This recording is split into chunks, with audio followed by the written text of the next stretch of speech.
नमस्कार, स्वागत है आप सबका दिन भर की तमाम बड़ी और अहम खबरों के साथ मैं हूं कवीन सचान। शुरुआत हेडलाइन से। अखिलेश और राहुल के गठबंधन में आरएलडी को जगह नहीं, 300 से ज्यादा सीटों पर लड़ेगी सपा, कल हो सकता है ऐलान।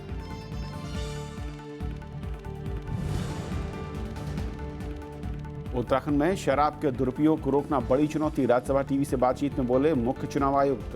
बर्फबारी वाले इलाकों में मतदाताओं के लिए खास इंतजाम।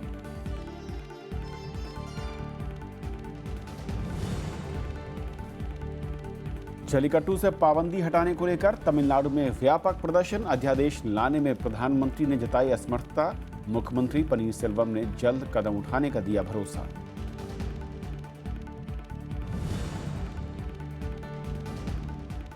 एटा हादसे में 13 स्कूली बच्चों की मौत, संचालकों के खिलाफ एफआईआर दर्ज, मान्यता रद्द करने के आदेश।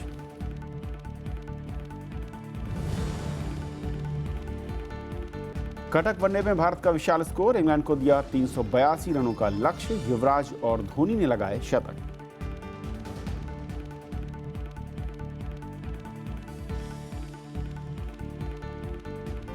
और आइए देखते हैं पहली खबर।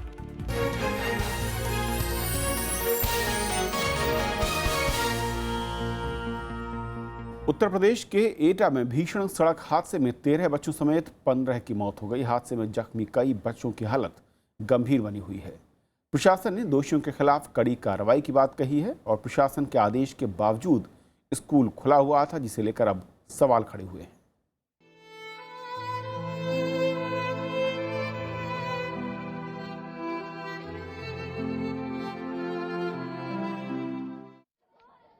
बच्चों के उज्जवल भविष्य के लिए स्कूल भेजने वाले इन परिजनों को क्या पता था कि एक छोटी सी लापरवाही इनकी जिंदगी को हमेशा के लिए बेनूर कर देगी। बच्चा भांजी हमारी खत्म हो गई है। लगभग 7 बजे निकली थी वहाँ से घर से। 7 बजे बच्चे रोड पर बस का इंतजार करते हैं, तो पूरा सिस्टम ही गलत है। इस पे कार्रवाई करिए, या क्यों नहीं करोगे तो ऐसी घटनाएं घटती रहेंगी। अलीगंज पालियाली रोड पर ट्रक और स्कूल बस की टक्कर में 13 मासूम बच्चों की जानें चली गईं, जबकि कई जख्मी बच्चे अस्पताल में जिंदगी के लिए जंग कर रहे हैं। बच्चों की उम्र 5 से 15 साल के बीच है। अभी तक हमारे पास जो कंफर्म्ड खबर आई है वो 15 की है और अभी कुछ बच्चे सीरियसली घायल हैं, उनका इलाज चल रहा है और अभी सीनियर अधिकारी लोग मौके पर हैं और रेस्क्यू वर्क अभी भी चल रहा है। राज्य में शीतलहर का प्रकोप जारी है। ऐसे में सभी स्कूलों को बंद रखने का आदेश दिया गया था। मनमानी के चलते स्कूल खोला गया। इसका खामियाजा बच्चों को भुगतना पड़ा। प्रशासन के आदेश के बावजूद स्कूल क्यों खुला था, इस पर भी सवाल अब उठ रहे हैं। इधर आनन फानन में जिलाधिकारी ने स्कूल प्रबंधन पर एफआईआर दर्ज कराने के साथ तत्काल मान्यता रद्द करने के आदेश जारी किए हैं। स्वयं डिस्ट्रिक्ट मजिस्ट्रेट मौके पर मौजूद हैं, वो इस पूरी बात की जानकारी करके जो भी निर्णय लेंगे और अभी हमारा पूरा प्रयास ये है कि इसमें जिसके द्वारा भी ये घटना कारित की गई है उसके खिलाफ सख्त कार्रवाई भी करें और बच्चों का जो रेस्क्यू वर्क है वो जो है सुचारू रूप से चलता रहे। प्रधानमंत्री नरेंद्र मोदी ने हादसे पर दुख जताया है। उन्होंने पीड़ित परिवारों के प्रति संवेदना जताई है। राज्यपाल राम नाईक और मुख्यमंत्री अखिलेश यादव ने भी हादसे पर गहरा दुख जताया है। अखिलेश यादव ने बच्चों के मुफ्त इलाज के आदेश भी दिए हैं। Bureau report, Rajya Sabha TV. और इस पूरे मसले पर और बातचीत करने के लिए हमारे साथ उत्तर प्रदेश के पूर्व डीजीपी विक्रम सिंह जी मौजूद हैं। विक्रम सिंह जी, स्वागत है आपका राज्यसभा टीवी पर। सर, एटा हादसा अपने आप में बेहद दुखद घटना, लेकिन ये कई सारे प्रशासनिक सवाल खड़े करती है वहाँ के सिस्टम पर, क्योंकि आप उस इलाके में रहे भी हैं और आपने उत्तर प्रदेश को करीब से देखा है।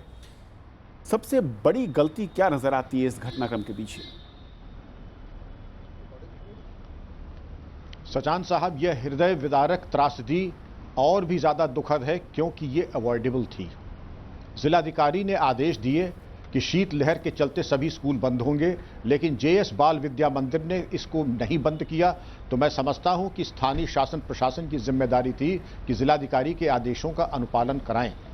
अगर आप गौर करें, अलीगंज मार्ग, जैथरा मार्ग पे जहां ये दुर्घटना हुई है वो वैसे भी बहुत ज़्यादा ट्रैफिक नहीं है जी, वहां पर अगर थोड़ी यातायात व्यवस्था, अगर शीतलहर है तो जहां पर एक्सीडेंट की संभावनाएं रहती हैं वहां पर ट्रैफिक व्यवस्था और माकूल की जानी चाहिए थी। और अगर ट्रैफिक ये दुर्घटना हो गई तो ड्राइवर भी भाग गया, मालिक भी भाग गया, और अगर ये जो प्रमुख कर्ता है यही भाग गए तो एफआईआर करने मात्र से ही हमें संतोष नहीं करना पड़ेगा। अब स्कूल को बिल्कुल चल अचल संपत्ति कुर्क होनी चाहिए, ड्राइवर और बस के विरुद्ध गैंगस्टर के अंतर्गत कार्रवाई होनी चाहिए, और इसमें एक के बाद श्रृंखलाबद्ध तरीके से जो प्रशासनिक और पुलिस की चूक है, जैसे यातायात व्यवस्था, स्कूल का बंद न किया जाना, जिला विद्यालय निरीक्षक के द्वारा अपने कर्तव्य के प्रति उदासीनता दिखाना, इन सब के विरुद्ध निलंबन की कार्रवाई होनी चाहिए। बिल्कुल विक्रम जी, यही मैं समझना चाह रहा था कि एक जिलाधिकारी अगर एक ऑर्डर निकालते हैं किसी ज़िले में स्कूलों के बंद करने को लेकर, तो फिर पहली जिम्मेदारी किस पर आ जाती है कि वो उस ऑर्डर का पालन करवाए और देखे कि असल में जो ऑर्डर दिए गए हैं सुरक्षा के लिहाज से या फिर बच्चों की छुट्टी को लेकर वो पूरी तरीके से लागू हुए भी हैं या नहीं।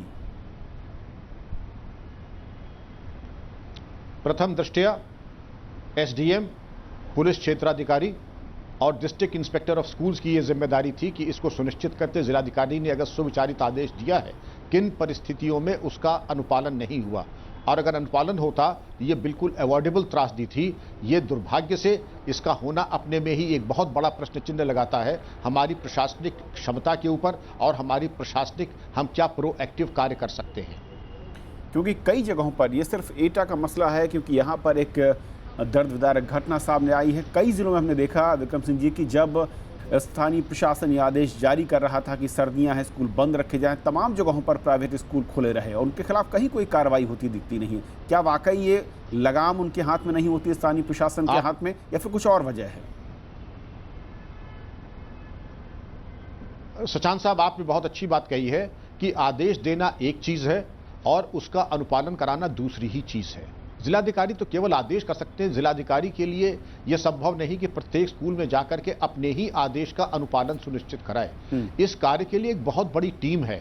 डिस्ट्रिक्ट इंस्पेक्टर ऑफ स्कूल्स हैं, एसडीएम्स हैं, सीओज हैं, एसओज हैं और तमाम अधिकारी हैं जिनका ये उत्तरदायित्व था कि इनकी भली भांति सुनिश्चित करें कि इन आदेशों का अनुपालन भली भांति इन लेटर एंड स्पिरिट हो।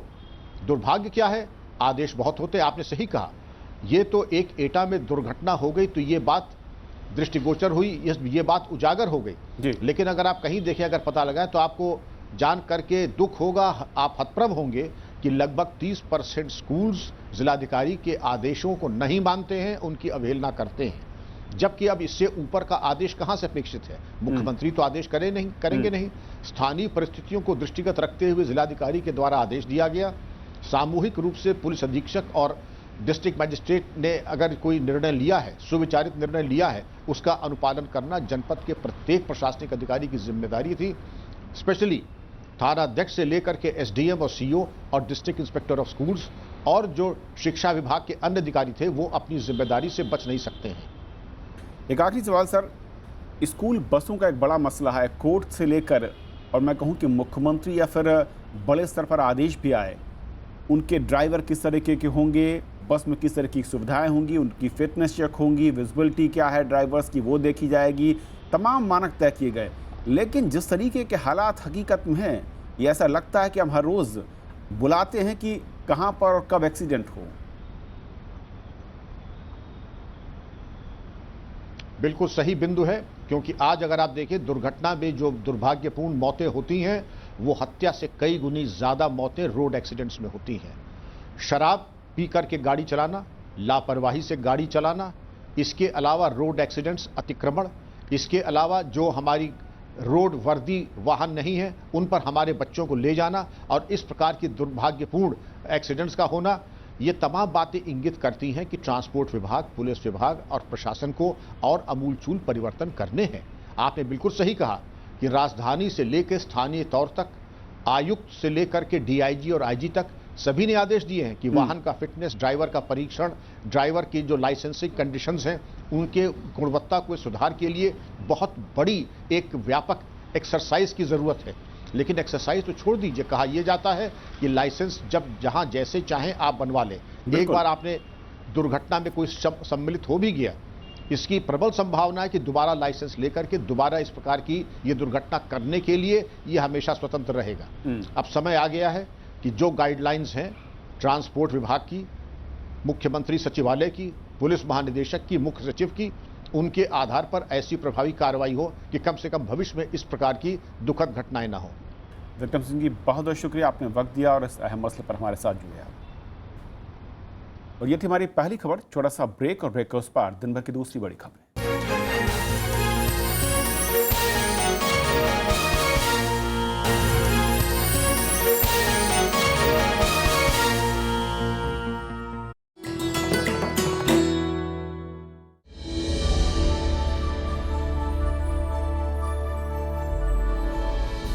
अमर्त्य सेन पहले भारतीय जिन्हें मिला अर्थशास्त्र के क्षेत्र में नोबेल सम्मान।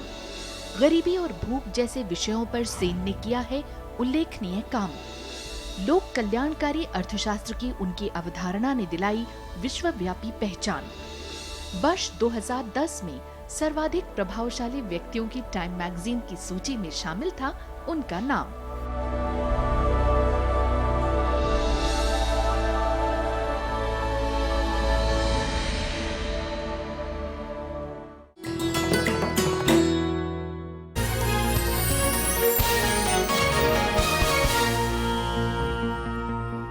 उत्तर प्रदेश में समाजवादी पार्टी और कांग्रेस के गठबंधन में आरएलडी को जगह नहीं मिलेगी। समाजवादी पार्टी ने इस बात का खुलासा किया है, तो वहीं गठबंधन को लेकर आज भी कांग्रेस और समाजवादी पार्टी की ओर से कोई ऐलान नहीं हुआ।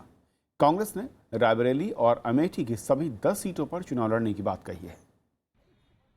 राष्ट्रीय लोकदल को महागठबंधन में शामिल करने के मुद्दे पर दिन भर बैठकों का दौर चला। इसके बाद समाजवादी पार्टी ने साफ किया कि आरएलडी को गठबंधन में शामिल नहीं किया जाएगा।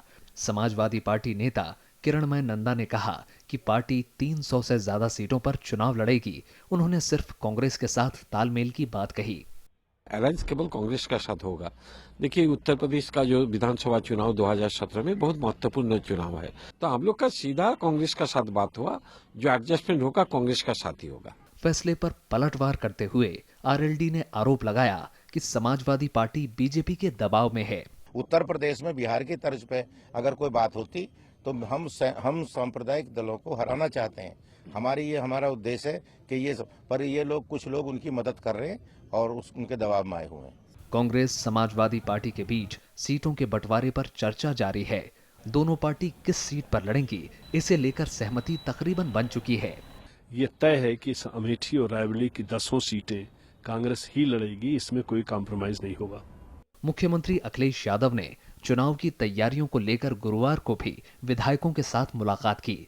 इस दौरान राम गोपाल यादव, अजीज कुरैशी और किरणमय नंदा समेत कई बड़े नेता मौजूद रहे। ये तो हमारे मुख्यमंत्री पिछले 6 महीने से कह रहे थे कि एक सकारात्मक गठबंधन होना चाहिए, जिसमें बहुत सारी पार्टियां होनी चाहिए, लाइक माइंडेड पार्टीज होनी चाहिए, जो साथ मिलकर उत्तर प्रदेश के बारे में सोचें और उत्तर प्रदेश का विकास करें। तो उस विषय पर बात चल रही है। इस बीच अतीक अहमद ने भी अखिलेश यादव को समर्थन की बात कही है। साफ सुथरी छवि उनकी है, हमारी वजह से कोई उनको परेशान न करे, कोई ऐसा वैसा सवाल न हो और वो मुख्यमंत्री बने, ये हमारी चाहत है। बीजेपी ने महागठबंधन पर तंज कसते हुए कहा कि प्रदेश की सभी पार्टियां बीजेपी को रोकने में लगी हैं। चाहे सपा हो और सपा के साथ गठबंधन करने वाले लोग हों, हर व्यक्ति जनता में यही साबित करने में जुटा है कि हम ही भाजपा को रोक सकते हैं। यानी अपरोक्ष रूप से सब ये स्वीकार कर रहे हैं ना कि भाजपा आने वाली है। उत्तर प्रदेश में पहले दौर के मतदान के लिए नामांकन की प्रक्रिया शुरू हो गई है। राज्य में 7 चरण में मतदान होना है।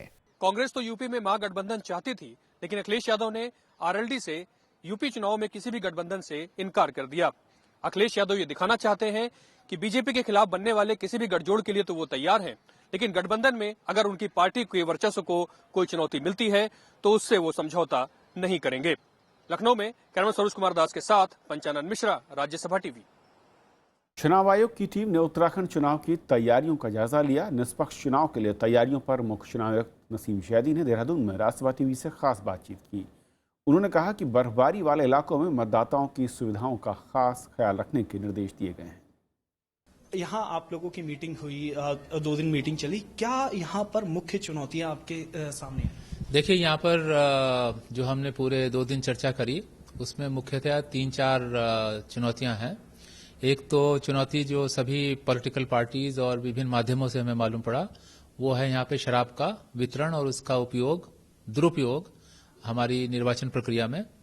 और तो उसको रोकने के लिए हमने यहाँ पर राज्य प्रशासन को और अपने मशीनरी को कहा है कि वो आगामी 4-5 दिनों में उस मशीनरी को बहुत तेजी से काम कराएं और उसके अच्छे परिणाम प्राप्त करें। उसके अलावा हम चाहते हैं कि पूरे प्रदेश में खास तौर से जो उत्तर प्रदेश से सीमावर्ती क्षेत्र हैं वहां पर सांप्रदायिक सौहार्द बना रहे और दूसरे राज्य से लोग आकर के यहाँ पर लोग उपद्रव या किसी प्रकार का विघ्न न डालें। 15 फरवरी को यहाँ मतदान होना है। फरवरी ज्यादातर वहाँ बर्फबारी होती है, कई बड़े जिले ऐसे हैं जहाँ बर्फबारी होगी। ऐसे में कितना मुश्किल होगा और इसके लिए क्या प्लान बनाया गया? हम चाहते हैं कि चुनाव के दिन हमारी पोलिंग पार्टीज पोलिंग स्टेशन पे पहुंचे और चुनाव के दिन हमारे वोटर्स पोलिंग स्टेशन तक पहुंचे। इसके लिए हमें राज्य प्रशासन ने बताया है कि उनके पास पर्याप्त संख्या में ऐसी सड़कें जो हिम प्रभावित हैं, जो बंद हो जाती हैं, लैंडस्लाइड हो जाती है, उनको क्लियर करने के लिए काफी मात्रा में उनके पास मशीनरी, संयंत्र और मजदूर अवेलेबल हैं। जहां से सूचना मिलेगी वो वहां पे जाके सड़क को खोलेंगे। यहाँ पर बहुत तेजी से अदला बदली हो रही है राजनीतिक दलों में। कांग्रेस के लोग बीजेपी में और खासतौर पर एक अगर पॉलिटिकल पार्टी की बात करें कांग्रेस के काफी लोग चुनाव के वक्त बीजेपी में। आचार संहिता का क्या उल्लंघन नहीं है या इन पर कोई कार्रवाई कर सकता है? जो निर्वाचित सदस्य हैं उनके बारे में एंटी डिफेक्शन एक्ट बना हुआ है। जो निर्वाचित नहीं है, जो एक पार्टी से दूसरी पार्टी में जा रहे हैं, वो आयोग के कार्यक्षेत्र से बाहर हैं। शुक्रिया सर हमसे बात करने के लिए। तो आप देख सकते हैं कि मुख्य चुनाव आयुक्त का साफ कहना है कि उत्तराखंड पर्वतीय इलाका है और यहाँ पर शांतिपूर्ण और ज्यादा से ज्यादा मत प्रतिशत बढ़े, ये आयोग की कोशिश है। कैमरामैन संतोष यादव के साथ नवविक्रम सिंह, राज्यसभा टीवी, देहरादून। कांग्रेस ने चुनाव आयोग में प्रधानमंत्री नरेंद्र मोदी के खिलाफ आदर्श आचार संहिता उल्लंघन मामले को लेकर शिकायत की है। कांग्रेस ने आरोप लगाया कि 12 जनवरी को प्रधानमंत्री ने रामायण दर्शन प्रदर्शनी को वीडियो कॉन्फ्रेंसिंग के जरिए संबोधित किया। उन्होंने अपने संबोधन को चुनावी अभियान में बदल दिया और उसे धार्मिक रूप दे दिया। कांग्रेस का आरोप है कि प्रधानमंत्री और बीजेपी आचार संहिता का बार बार उल्लंघन कर रही है। ये हमें समझ में नहीं आता कि किस तरीके से आप एज प्राइम मिनिस्टर अगर आप ऐसा करेंगे, आप खुद ही अगर कानून का पालन नहीं करेंगे तो फिर कौन करेगा? तो हमारी राय में तो ये बहुत ही गलत है और कमीशन को कंप्लेंट भेज दी है। अब देखिए वो क्या करते हैं। चुनाव आयोग ने केंद्र सरकार से 2012 में आम बजट में देरी किए जाने संबंधित प्रक्रिया की जानकारी मांगी है। इस बाबत आयोग ने कैबिनेट सचिव को चिट्ठी लिखकर कल सुबह तक जवाब देने को कहा है। साथ ही आयोग ने केंद्रीय बजट की तैयारी से जुड़ी प्रक्रिया के बारे में भी जानकारी मांगी है। दरअसल इस बार केंद्रीय बजट 1 फरवरी को पेश होना है और 5 राज्यों में चुनाव से पहले बजट पेश करने को लेकर कांग्रेस समेत 16 विपक्षी दलों ने ऐतराज जताते हुए आयोग से दखल की मांग की थी। आचार संहिता के उल्लंघन के मामले में आम आदमी पार्टी के संयोजक अरविंद केजरीवाल ने चुनाव आयोग में अपना जवाब दाखिल किया है। आयोग में दाखिल जवाब में केजरीवाल ने कानून के उल्लंघन और रिश्वत के लिए उकसाने के आरोपों से इनकार किया। केजरीवाल की ओर से दाखिल जवाब में 2016 के कोर्ट की टिप्पणी का जिक्र है, जिसमें एक ऐसे ही मामले में कोर्ट ने उन्हें दोषी नहीं माना था। दरअसल चुनाव आयोग ने चुनावी राज्य गोवा में कथित तौर पर रिश्वत को बढ़ावा देने वाली उनकी टिप्पणी के लिए एक नोटिस जारी किया था। आयोग ने कहा था कि पहली नज़र में 8 जनवरी को गोवा में उनकी टिप्पणी आचार संहिता का उल्लंघन का मामला बनता है। जल्लीकट्टू के मुद्दे पर तमिलनाडु के मुख्यमंत्री ओ पनीरसेल्वम ने प्रधानमंत्री नरेंद्र मोदी से आज मुलाकात की और रोक हटाने और अध्यादेश लाने की अपील की। प्रधानमंत्री ने राज्य सरकार के किसी भी कदम के समर्थन की बात की, तो वहीं पनीरसेल्वम ने कहा कि जल्लीकट्टू के आयोजन के लिए जल्द ही कदम उठाएगी सरकार। इधर तमिलनाडु में तीसरे दिन भी जल्लीकट्टू पर रोक के खिलाफ विरोध प्रदर्शन चलते रहे। जल्लीकट्टू से प्रतिबंध हटाने की मांग को लेकर पूरे तमिलनाडु में प्रदर्शन हो रहा है। चेन्नई के मरीना बीच पर बुधवार से ही प्रदर्शन जारी है। इधर दिल्ली में भी समर्थकों ने प्रदर्शन किया। Just like one reason to gather everyone over here, so we do for the Jallikattu. But still we are protesting it and we seek a better result for it. Tamil Nadu के मुख्यमंत्री ओ पन्नीरसेल्वम ने गुरुवार को प्रधानमंत्री नरेंद्र मोदी से मुलाकात की उन्होंने केंद्र सरकार से जल्लीकट्टू पर लगी पाबंदी को हटाने के लिए अध्यादेश लाने की मांग की। सुप्रीम कोर्ट में मामला लंबित होने की वजह से प्रधानमंत्री ने इसमें असमर्थता जताई। हालांकि उन्होंने राज्य सरकार की ओर से उठाए गए कदमों में सहयोग का भरोसा दिया। மத்திய அரசு உறுதுணையாக இருக்கும் என்று மாண்புமிகு பாரத பிரதமர் அவர்கள் தெரிவித்தார்கள். For Jallikattu, we are in favor of Jallikattu, but at the same time, we are waiting for the judgment. So it means no ordinance right now. If we bring an ordinance, again the people will get stay from the court. Tamil Nadu के कई विश्वविद्यालय और कॉलेजों को गुरुवार को एहतियात के तौर पर बंद कर दिया गया है। डीएमके समेत कई दलों ने जल्लीकट्टू से प्रतिबंध हटाने की मांग दोहराई है। In which Tamil youth have come forward to put forward the protection of the intrinsic culture of Jallikattu. The ball lies in government's court now, and they must decide appropriately, ensuring respect for sentiments as also the necessary safety and safeguards in place. वहीं पशु अधिकारों के लिए काम करने वाली संस्थाएं इसके विरोध में हैं। इस इवेंट के अंदर है ही, अगर आप उसको रेगुलेट करना चाहेंगे तो आप रेगुलेट नहीं कर पाएंगे। और 2008 से लेके 2014 तक सुप्रीम कोर्ट ने स्ट्रिक्ट रेगुलेशंस इंपोज किए थे, और उस रेगुलेशन के टाइम पे जो भी फोटोग्राफिक और वीडियो एविडेंस के हिसाब से देखा गया है, क्योंकि क्रूएल्टी तो हो ही रहा है। इस बीच सुप्रीम कोर्ट ने मरीना बीच में प्रदर्शन के खिलाफ दायर याचिका पर सुनवाई से इनकार कर दिया है और याचिकाकर्ता को निचली अदालत में अपील करने को कहा है। सुप्रीम कोर्ट के जल्लीकट्टू प्रतियोगिता पर रोक लगाने के फैसले का तमिलनाडु में बड़े पैमाने पर विरोध हो रहा है। जल्लीकट्टू खेल पर लगे प्रतिबंध के खिलाफ चेन्नई के मरीना बीच से लेकर दिल्ली के जंतर मंतर पर प्रदर्शन हो रहे हैं। यहाँ पर आए प्रदर्शनकारियों की मांग है कि पोंगल के मौके पर होने वाले इस 5000 साल पुराने खेल से प्रतिबंध जल्द से जल्द हटाया जाए। कैमरामैन श्यामलाल के साथ मोहम्मद फातेह टीपू, राज्यसभा टीवी, दिल्ली। पश्चिम बंगाल की मुख्यमंत्री ममता बनर्जी ने भांगर में झड़प के दौरान मारे गए शख्स के परिजन को 2 लाख रुपए मुआवजे का ऐलान किया। मुख्यमंत्री ने उच्च स्तरीय बैठक कर हालात का जायजा भी लिया, साथ ही प्रशासन को शांति बनाए रखने का निर्देश दिया है। ममता बनर्जी ने हिंसा के लिए दोषी लोगों के खिलाफ कार्रवाई करने की बात कही। प्रस्तावित विद्युत ग्रिड परियोजना के खिलाफ प्रदर्शन के दौरान मंगलवार को भीड़ हिंसक हो गई थी और ग्रामीणों के विरोध के बाद सरकार ने इस परियोजना को फिलहाल रोक दिया है। आयकर विभाग ने नोटबंदी के बाद सहकारी बैंकों के खातों में बड़ी गड़बड़ी होने का अंदेशा जताया है। रिजर्व बैंक को पत्र लिखकर कई सहकारी बैंकों के खातों में करोड़ों रुपए के अवैध लेन देन के बारे में जानकारी दी है। आयकर विभाग की जांच रिपोर्ट में 2 विशेष मामलों की जानकारी दी गई है। इसमें मुंबई और पुणे के 2 सहकारी बैंकों का मामला शामिल है, जिसका विभाग ने सर्वे किया था। जम्मू कश्मीर विधानसभा ने घाटी में कश्मीरी पंडितों और दूसरे प्रवासियों की वापसी के लिए अनुकूल माहौल बनाने को लेकर संकल्प पारित किया और इसे सभी दलों का समर्थन मिला। सदन की कार्यवाही शुरू होते ही नेशनल कॉन्फ्रेंस के नेता और पूर्व मुख्यमंत्री उमर अब्दुल्ला ने विधानसभा से संकल्प पारित करने की अपील की।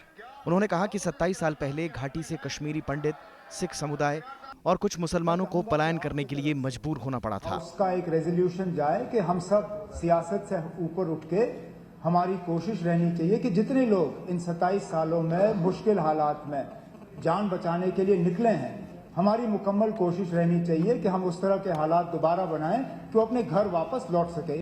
प्रश्नकाल खत्म होने के बाद संसदीय मामलों के मंत्री अब्दुल रहमान वीरी ने सदन में संकल्प लाए जाने की मंजूरी दी। इसके बाद विधानसभा अध्यक्ष कविंदर गुप्ता ने सदन में प्रस्ताव रखा, जिसे सदन ने सर्वसम्मति से पारित कर दिया कि आज शायद पंडितों को कश्मीर की इतनी जरूरत नहीं जितनी कश्मीर को पंडितों की जरूरत है।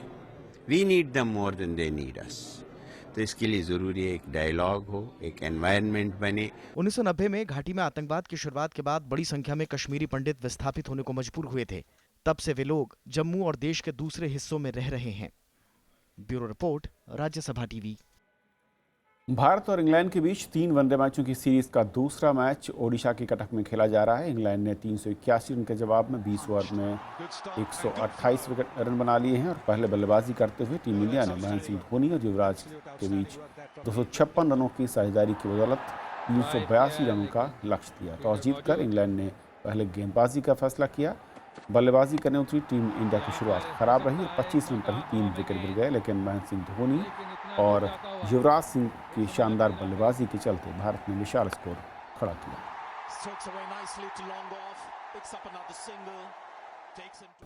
तो इस बुलेटिन में फिलहाल इतना ही। नमस्कार।